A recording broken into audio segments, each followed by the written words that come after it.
like the video. This review of 2014 Forest Hills Drive is brought to you by our patron derps. Derapy.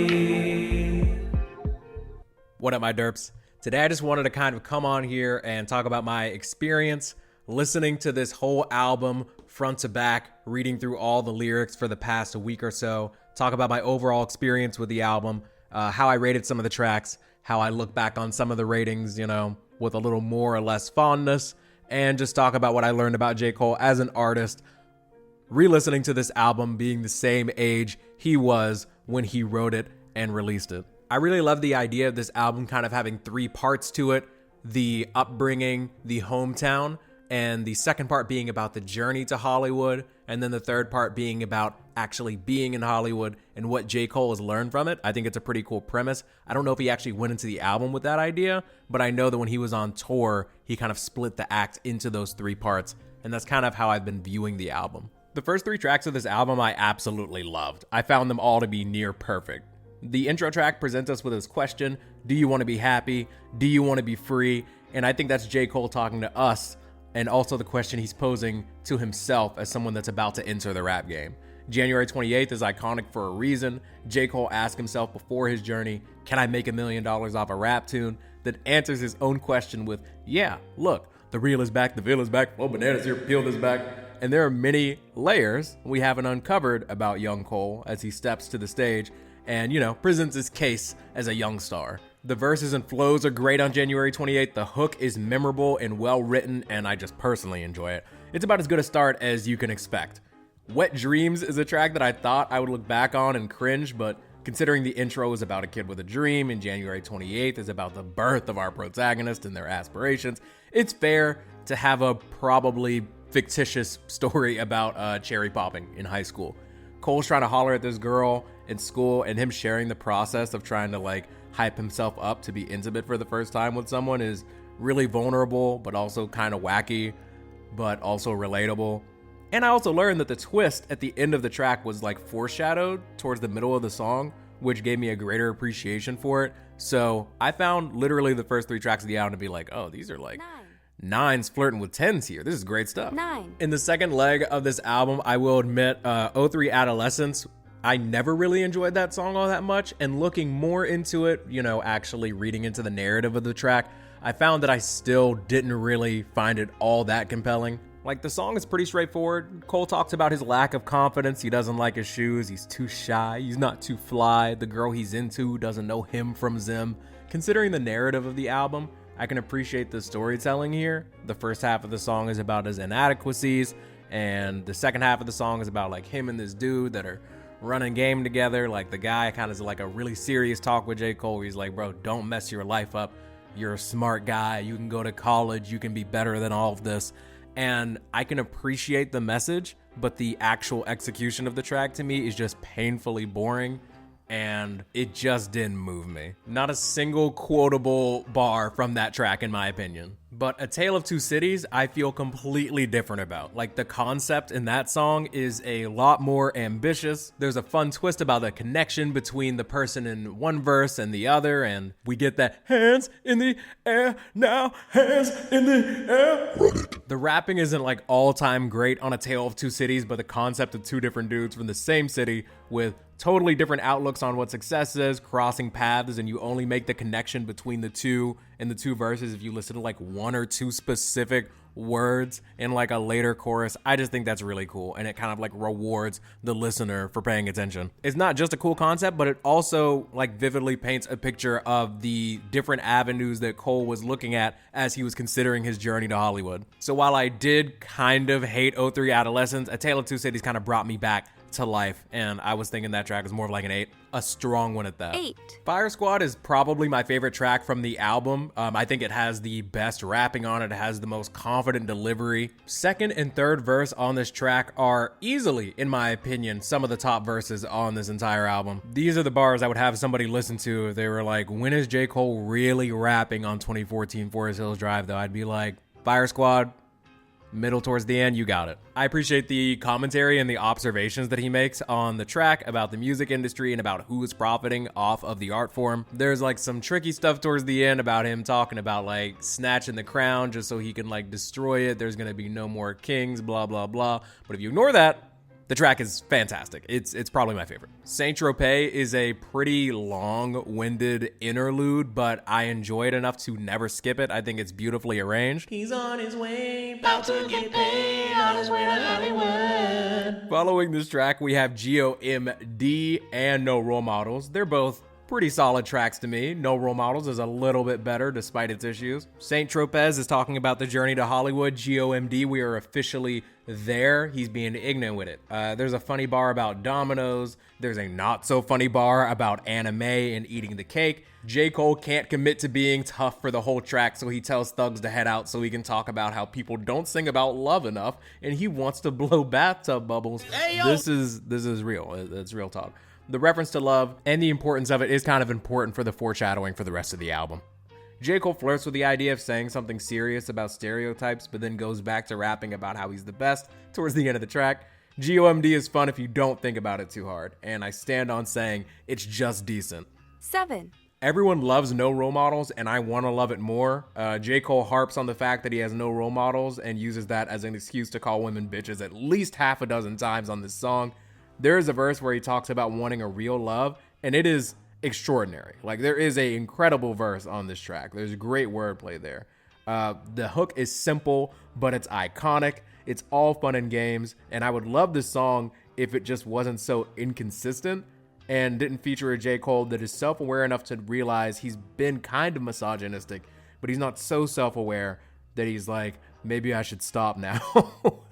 Rest in peace, Uncle Phil. If I get my bitch pregnant, I'm gonna be a better you. How dare you? No Role Models has Cole complaining about how Hollywood broad's a stupid horse and he wants something real. I'm just here wondering how a guy can't realize how ironic it is to be calling girls shallow, but he's like, my only regrets are not dating extremely famous and successful women. That really just hit me. Yes, I'm Hollywood, and I do call these girls dogs way too much. These reality show hoes are so dumb they can't read a script, but also, she's shallow. Look at a mirror, buddy. This is a testament to how iconic and catchy that "Don't Save Her, She Don't Want to Be Saved" hook is. If you look past that and the rest in peace Uncle Phil and fool me one time George Bush stuff and one exceptional rap verse, this song is a shallow song.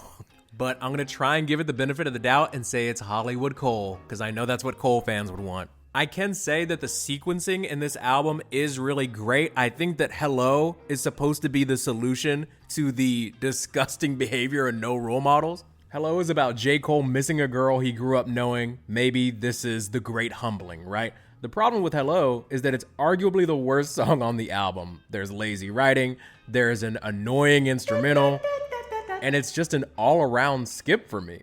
My criticisms of No Role Models don't ruin the track for me. This song has one passage that is a bit of relief for me, but it's just where he repeats, "She seems so sad when you look back." And it's fun, but it's not enough to save the song at all.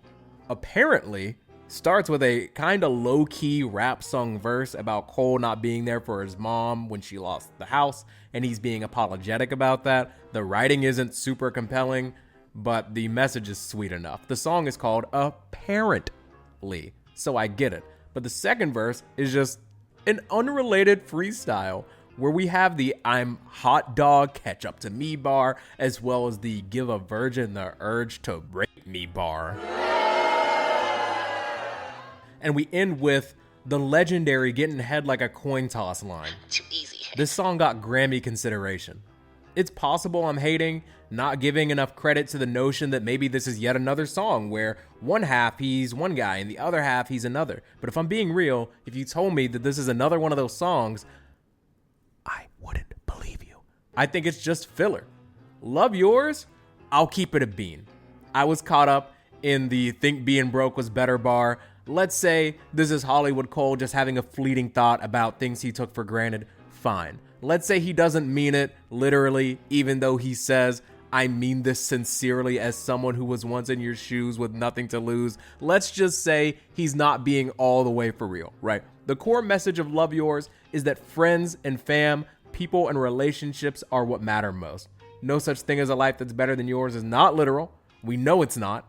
It's just a nice thing to say to yourself if you're feeling envious, and that's all it is, okay? If you're down on yourself, just remember, no such thing as a life that's better than yours. Don't overthink it. I think that's something that was working against Cole in my brain subconsciously, because I've heard throughout a lot of my life that you need to have a certain level of wisdom or intelligence to understand what he's saying, but it's actually kind of the opposite. At least that's my experience. The core tenets of this album are like, value friends and family and relationships over money, success, and fame. And that's just, yeah, okay. The reason why Cole fans get so defensive about you saying that it's simple is because it sounds like you're hating on something that is undeniably like a good idea. It's a moral good. This song makes me feel good about myself, and it has a good message, and it's catchy. Also, he's not like an incredibly controversial person. He's not legitimately a threat to people. He doesn't break any laws. He doesn't get any trouble. So why are you hating on him? He's a smart, sweet, humble guy. He rides a bike. But I'm getting off track. The album, 2014 Forest Hills Drive, relatively linear. It's a message that's pretty clear if you don't dig too deep. The problems arise when you try and make sense of every little thing. J. Cole at this point in his career is what you see is what you get. He's that kind of guy at this point. This album ends with Note to Self. And guess what the message is? The answer is love. Aww. That's what holds us together, something that's as old as forever. Note to Self is great, by the way. Cole fans should love it. It's raw, it's funny, it's 14 minutes of J. Cole thanking every human he can think of that helped him get to where he is. He shouts out Kendrick and Drake and Wale and says it's not about beef, it's not about drama, it's about him trying to show that it's love at the top. He wants to set an example, but also he has to show y'all that there ain't no kings by him snatching the crown from whoever you think has it. I'm not going to try to make sense of it because I don't think I can. But throughout Note to Self, he shouts out his team and the people riding with him, people that are riding in Ferguson at the time, his mom, shouts out to Hove, Dale Earnhardt Jr., and Jonah Hill, but not really. It's adorable. It's a wonderful, wholesome way to end the album. And the question left is, how would I rate this? Is it a classic? And to me, it's a solid 8. 8. It's a very good rap album. It's not a classic to me. I personally wouldn't deem it that, but I think societally it's accepted that that is the case. And I'm not upset with that because there are classic songs on the album, you know? They have a certain level of cultural impact that's undeniable. Only a hater would deny it. But I have to be honest about my assessment of these tracks, and if we're not counting Note to Self, there are 12 here, and 2 of them I find actually kind of bad to the point where I want to skip them, and then there's a few more that are questionable, but also a little bit overrated to me. But yeah, I think that's kind of where I'm at with it. That's 2014 Forest Hills Drive, some legendary hooks and incredibly quotable bars, the occasional contradiction or bad singing here or there, a few landmine bars as well, but all in all, really wonderful organic production. At times, the backing is more beautiful than the words that we are hearing rapped. But Cole is incredibly authentic and vulnerable at times, and I think that just the lack of self-awareness can bite him and at points even frustrate you to no end. But I'm not going to sit here and act like he doesn't have great rapping ability and isn't very passionate with a story to tell. My favorite tracks from here were Fire Squad, January 28th, and Tale of Two Cities, and then probably Love Yours a little bit farther behind. My least favorites were easily Hello and 03 Adolescence, and apparently I'm not in love with either, but it's not bad. Let me know what your favorites and least favorites were, your favorite moments from the album. Also, shout out to my patrons for supporting this series. You can join the Patreon as well to get episodes early. Shout out to Danielle, Blue Eyes Warrior, Megan, Dylan, Martin, Paradise, Thomas, Ben, Sunarez, Mirror, Micah, and Zamina. You can also become a member of the channel to support the show for as little as $1. Love you, mean it, spread the bread, and enjoy the outro. What album should I break down next for a series? I'm going mean like Rubenid on a bad day. I be going hard, never halfway. Lately feeling bad, man, but I can't be staying down. I'm the one who's slaying sound, no time to be playing around. I'm not one to play a clown, play the hero, save a town. Only live twice, how you do that? Gotta wear like 2 caps, come home, they like, who that? It's that dude who do raps, but this ain't no Taco Bell. Kiro, some respect now, you know how I get down. Bust down on my wrist now, oh wow, he a liar. One day I'll get flyer, situation dire. Sometimes think I'm drowning, I like to go higher. First need to be hired, check my skills and accolades. Don't you think I deserve pay? I've been going super sane, all I'm missing yellow hair. Idolized Breezy as a child, then I growed up. Still waiting to glow up, but at least I show up. Make a buck by showing off, haters man I blow them off. Shrug my shoulders, moving boulders, mentally like Mewtwo. They like who knew he be cutting up like 2-year-olds in timeout. When you tell them that it's time now to just chill out and just lie down. But they stressing you while blessing you, cause children are a gift. But I can wait for that, can't pay for that. I'm taking one day at a time, perfect the craft and keep it tight. Cannot waste a second if you wanna be the best. And I'll be snapping like Cortez or something, going Kanye West or something. Reputation to protect, if you look at that crazy, then I'm going for you.